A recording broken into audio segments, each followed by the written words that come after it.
Hello everyone, welcome to our YouTube channel mathematics learning with Satyendra sir.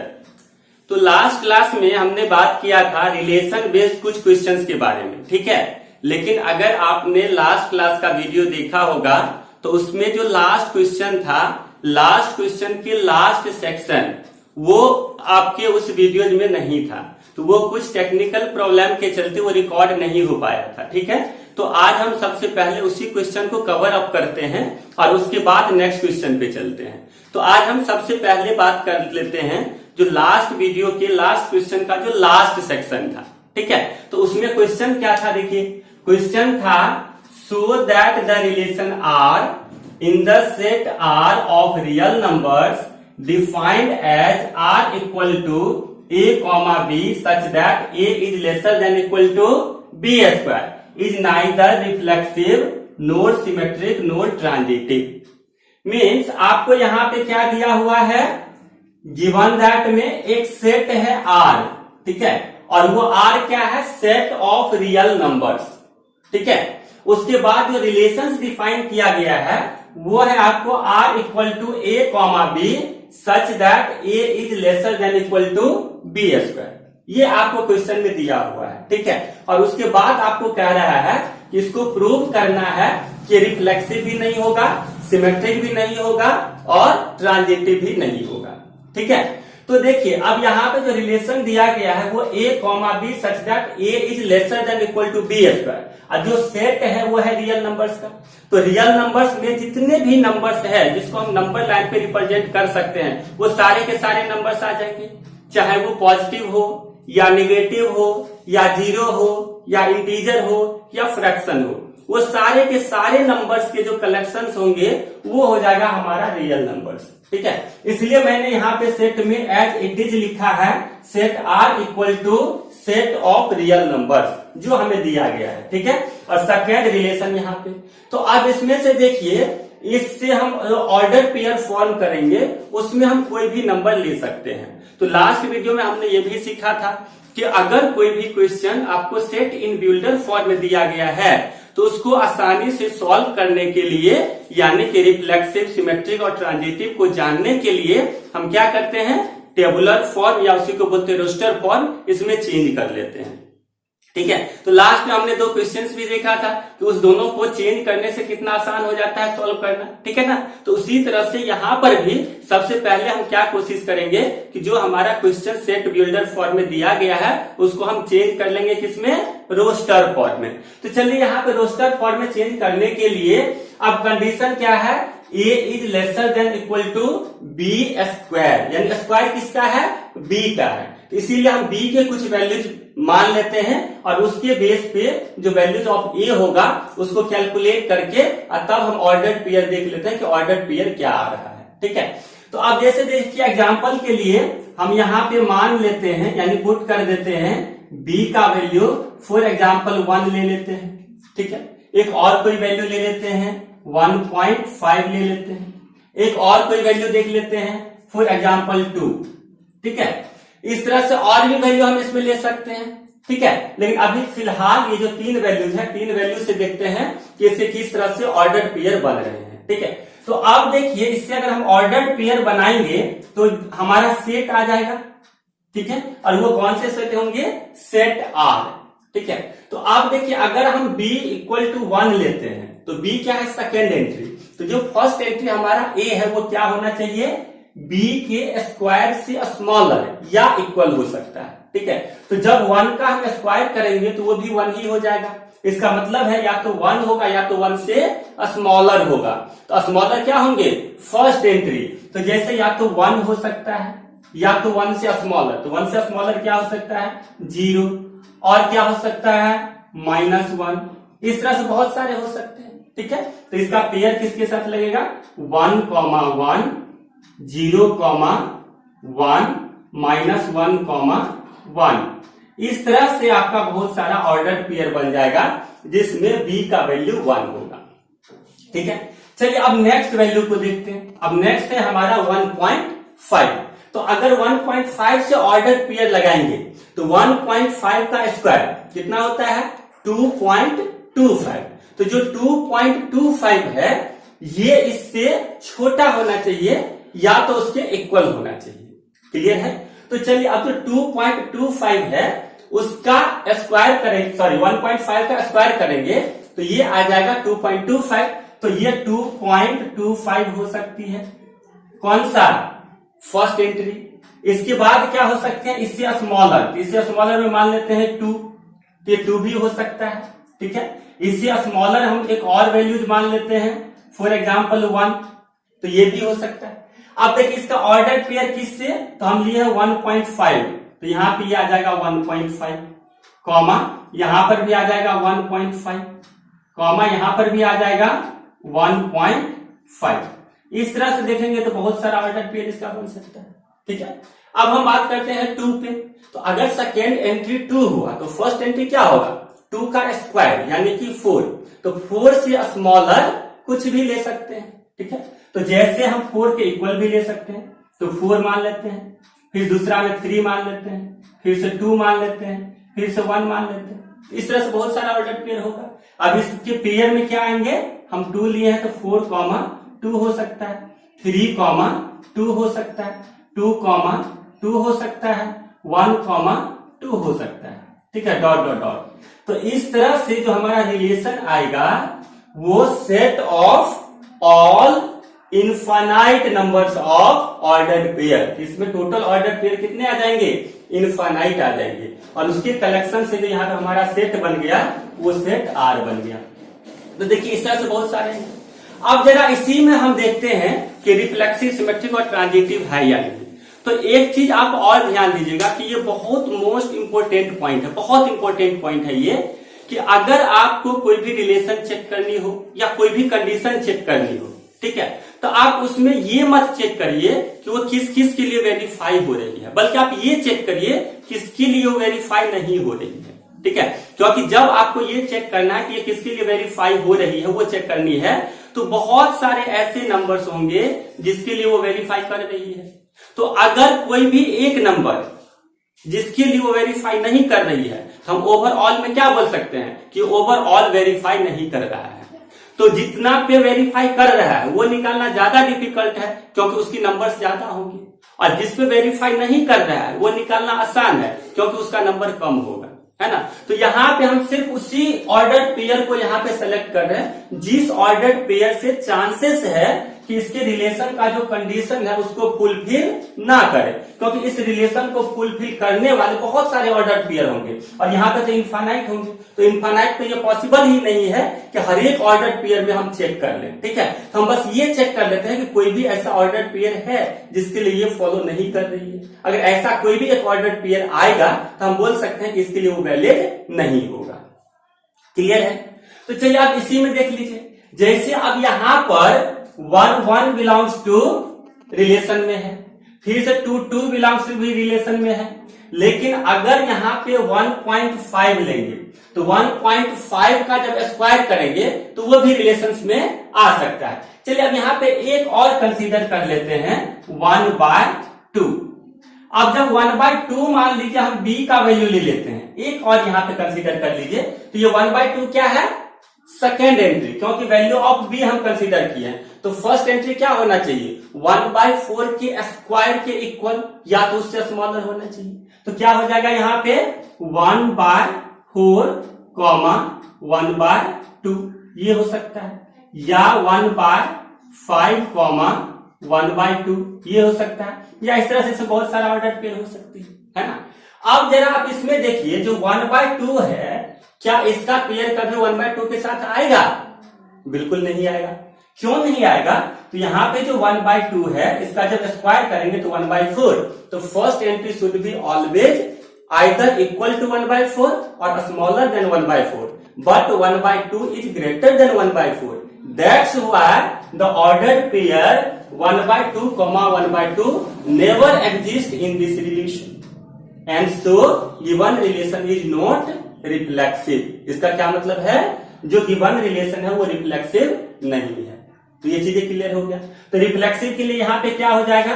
अब आप यहाँ पे लिख भी सकते हैं, here 1/2, 1/2 does not belongs to relation अब यहां पे ये भी लिख सकते हैं because 1/2 is greater than whole square of 1/2।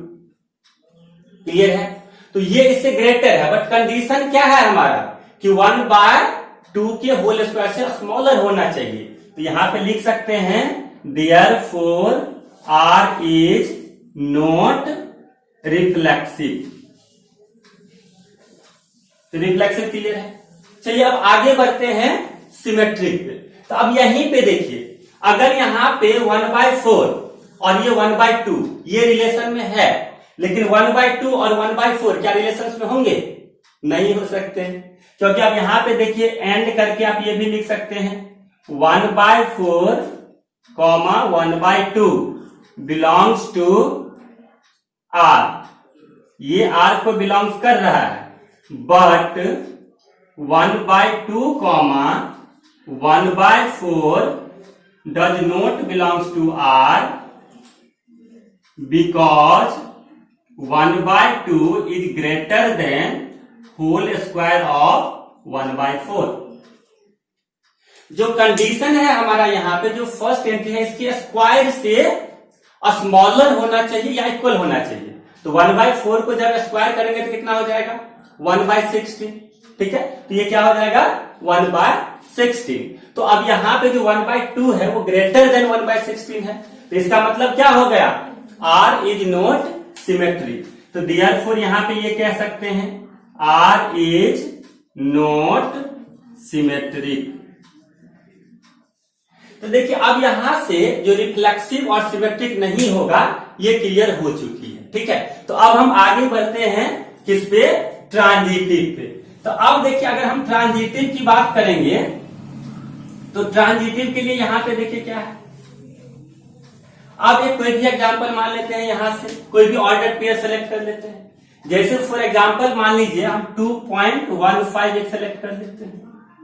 ठीक है, तो 2.15 और एक और कोई भी सेलेक्ट कर लेते हैं 1, 2, और या तो 2, 2 या 3, 2 कोई भी। तो फॉर एग्जांपल रेंडमली मान लीजिए एक हम सबसे पहले सेलेक्ट कर लेते हैं 3, 2 सेलेक्ट कर लेते हैं।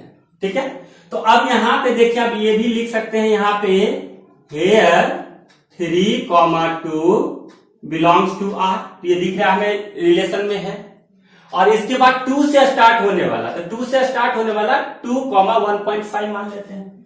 तो यहां पे 2, 1.5 ये भी बिलोंग्स कर रहा है R को, ये दोनों R में है। लेकिन अब बताइए कि ये और ये जब रिलेशन में है तो क्या ये 3, 1.5 ये जो 3, 1.5 है ये रिलेशन में होगा? नहीं होगा ये रिलेशन में। क्यों नहीं होगा रिलेशन में? तो 1.5 है, जब 1.5 का आप स्क्वायर करेंगे तो ये आएगा 2.25। तो फर्स्ट एंट्री यहां पे क्या होना चाहिए? 2.25 से स्मॉलर होना चाहिए, बट यहां पर क्या है? 3 2.25 से ग्रेटर है। तो अब यहां पे लिखेंगे this belongs to R and this belongs to R, but this does not belongs to R। अब यहां पे आप ये लिख सकते हैं because 3 is greater than whole square of 1.5, इसलिए ये नहीं होगा। ठीक है, तो अब आप यहां पे लिख सकते हैं therefore R is not transitive. Clear हो गया? तो देखिए अब इस क्वेश्चन में हमने क्या देखा कि ना तो सिमेट्रिक है, ना तो रिफ्लेक्सिव है, और ना ही ट्रांजिटिव है। तो यही तो हमें प्रूव करना था कि given relation is not reflexive, not symmetric, not transitive. तो ये क्वेश्चन क्लियर हो गया। तो चलिए अब आगे बढ़ते हैं, एक क्वेश्चन का और डिस्कशन करते हैं यहाँ पे, और एक क्वेश्चन और जो है उसमें अब देखते हैं कि क्या दिया हुआ है। तो अब देखिए जो हमारा अगला क्वेश्चन है, ये क्वेश्चन क्या दिया हुआ है कि लेट L मीन्स कोई भी लाइन की बात हम कर रहे हैं। तो यहां पे दिया let L be the set of all lines in XY plane. ठीक है, and R be the relation in L defined as R equal to L, L such that L1 is parallel to L2 so that R is an equivalence relation तो find the set of all lines related to y। अब जैसे मान के चलिए अब यहाँ पे given that क्या है, सबसे पहले हम सेट की बात करते हैं। तो सेट, सपोज दैट जो सेट है उसका नेम भी आपको दिया हुआ है L। तो set L is equal to क्या है, set of all lines in XY plane. XY plane में जितने भी लाइंस होंगे उसका सेट आपको दिया हुआ है, ठीक है। तो अब यहां पे हम मान लेते हैं कि ये मान लीजिए आपका x एक्सिस हो गया, ये x डैश हो गया, ये y एक्सिस हो गया, और ये y डैश हो गया, और ये ओरिजिन हो गया। तो ये हमारा XY प्लेन है ना। तो XY प्लेन में बहुत सारे लाइन हो सकते हैं, लेकिन आपको रिलेशंस क्या दे रखा है यहाँ पे देखिए, L1, L2, L1 is parallel to L2। तो अब जैसे मान लेते हैं कि एक लाइन आपका ये है और एक लाइन ये है। अब इसको हम मान लेते हैं यहां पर L1 और इसको मान लेते हैं L2, ठीक है। तो साथ ही देखिए आपको रिलेशन क्या दिया हुआ है, R equal to L1, L2 such that L1 parallel to L2। ये आपका रिलेशन दिया गया है, ठीक है। तो अब आप यहां पे देखिए कि अगर L1 L2 के पैरेलल है तो L1 L1 के भी तो पैरेलल हो सकते हैं, क्योंकि पैरेलल का कंडीशन हम क्या पढ़ते हैं कि if the angle between two lines is 0 degree then both line is parallel to each other. अगर दो लाइन के बीच का एंगल अगर 0 डिग्री आ गया तो दोनों लाइन एक दूसरे के पैरेलल होगा। तो अगर मान लीजिए जो लाइन 1 है L1 है और दूसरा भी अगर हम L1 ही ले लेते हैं तो दोनों लाइन एक दूसरे के ऊपर ओवरलैप कर रही है। तो जब ओवरलैप कर रही है it means both line makes an angle 0 degree with each other. It means both may be parallel.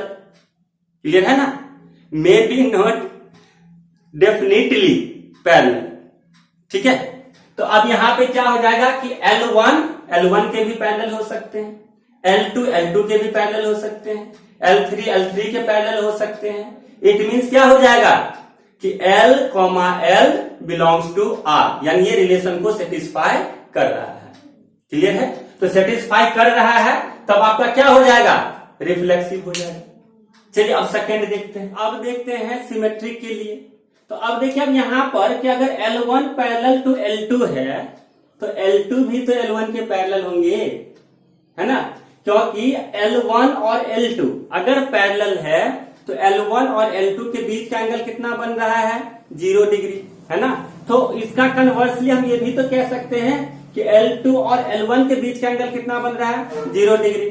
तो इसलिए अगर L1 L2 के पैरेलल है तो L2 भी क्या हो जाएगा, L1 का पैरेलल हो जाएगा। इसका मतलब क्या हो जाएगा कि L1, L2 belongs to R and L2, L1 belongs to R। इसका मतलब क्या हो जाएगा कि ये जो रिलेशन है वो सिमेट्रिक भी हो जाएगा, ठीक है।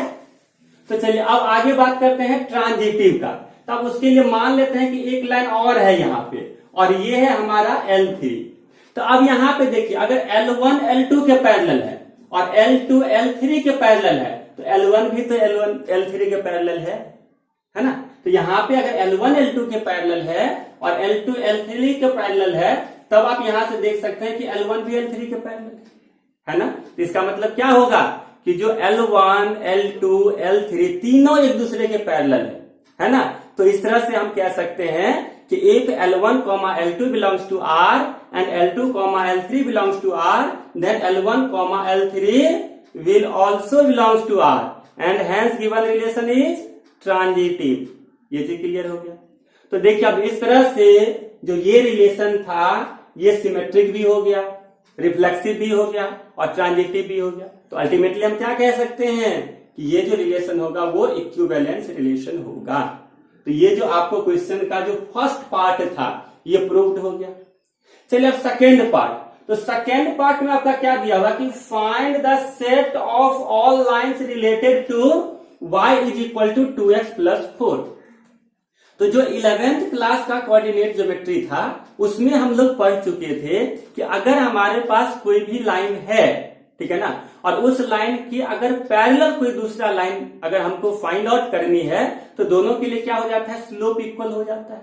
ठीक है, तो अगर स्लोप इंटरसेप्ट फॉर्म में किसी भी लाइन का अगर इक्वेशन ऐसा था y equal to mx plus c, तो इस लाइन के जो पैरेलल लाइन होंगे उसका इक्वेशन आपको क्या हो जाएगा, इसके पैरेलल लाइन का y equal to mx plus k। तो यहां पे क्या चेंज होगा, सिर्फ c के प्लेस पे आ जाएगा k, और इसमें जो x का कोफिशिएंट है या y है इस सब में कोई चेंजिंग नहीं आएगा। क्यों चेंजिंग नहीं आएगा, क्योंकि वो उसके स्लोप को रिप्रेजेंट करती है, और अगर दो लाइन पैरेलल है तो उसके स्लोप इक्वल होगा। ठीक है ना, तो इसीलिए अब यहाँ पे ये जो दिया हुआ है रिलेटेड टू का क्या मतलब है कि जो हमारा रिलेशन दिया गया है, और रिलेशन क्या दिया गया है कि L1 is parallel to L2, इसलिए यहाँ पे हम पैरेलल का रिलेशन ले रहे हैं। तो ऐसा कौन से लाइन होंगे जो आपका 2x प्लस 4 यानी y equal to 2x plus 4 के पैरेलल होगा। तो अब यहां से हम क्या कह सकते हैं, y equal to 2x plus k। अब यहाँ पे k का वैल्यू आप चेंज करते जाइए, k का वैल्यू 0 1 2 3 4 5 कोई भी नंबर आप लेते जाइए, तो यहां से क्या होगा कि जो स्ट्रेट लाइन है वो डिफरेंट स्ट्रेट लाइन आता जाएगा। ठीक है ना, तो इस तरह से हम कह सकते हैं कि this lines represents the set of lines that is related to given relation. जो ये रिलेशन दिया गया है उससे जो रिलेटेड है उसका आंसर आपका यही हो जाएगा, क्योंकि आप k का वैल्यू चेंज करते जाएंगे तो अलग अलग लाइन आता जाएगा। क्लियर है, तो देखिए इस तरह से इस क्वेश्चन को हमने डिस्कस किया। ठीक है, तो आज का वीडियो यहीं तक, आज का क्लास यहीं तक एंड कर रहे हैं। और जो आपका रिलेशन चैप्टर था, रिलेशन चैप्टर से जितनी भी पॉसिबिलिटी बनती है कि क्वेश्चन इस तरह से आ सकता है, क्वेश्चन इस तरह से आ सकता है, वो लगभग बोर्ड के पैटर्न पे मैंने कवर अप कर दिया है। ठीक है, तो अब जरूरत है आपको इसकी प्रैक्टिस करने का। तो ठीक है, फिर नए वीडियो में मिलेंगे नए टॉपिक के साथ। ठीक है, तो आज का क्लास यही।